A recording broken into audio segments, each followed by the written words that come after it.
Hello friends, channel को like share and subscribe ज़रूर करें। स्टोरी है भाइयों की लड़ाई। पिता के सामने उसके दोनों बेटे पिता की प्रॉपर्टी के लिए लड़ने लगे। देखते ही देखते झगड़ा बड़ा होता चला गया। ऐसी परिस्थिति में पिता का रिएक्शन बड़ा आश्चर्यचकित करने वाला था, क्योंकि बेटों को लड़ता हुआ देखकर वो जोर जोर से हंसने लगा। दोनों बेटों का ध्यान जब अपने पिता पर गया तो उन्हें लगा शायद सदमे से उनका बाप पागल हो गया है। दोनों ही बेटे बाप के पास दौड़कर आए। बेटों ने अपने बाप से पूछा कि वह क्यों बेवजह हंस रहे हैं।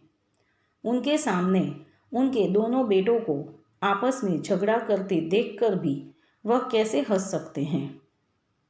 पिता ने मुस्कुराते हुए कहा, मैं इसलिए हंस रहा हूँ क्योंकि तुम दोनों बड़ी तुच्छ चीज़ों के लिए लड़ रहे हो। मेरे पास तो यहाँ से भी कई ज़्यादा कीमती प्रॉपर्टी अपने गांव में है।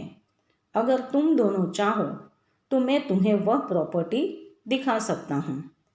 दोनों बेटों की आंखों में चमक आ गई। उन्होंने कहा, वो ज़रूर देखना चाहेंगे। अगले दिन बाप और दोनों बेटे कुछ सामान पैक करके गांव की बस में बैठकर अपने गांव के लिए निकल गए। गांव में पिता अपने दोनों बेटों को एक आलीशान हवेली की तरफ लेकर जाने लगा। वह जैसे जैसे उस हवेली के करीब पहुंचते गए तो उन्हें हवेली का असली रूप नजर आने लगा, जो अब खंडहर में तब्दील हो चुकी थी।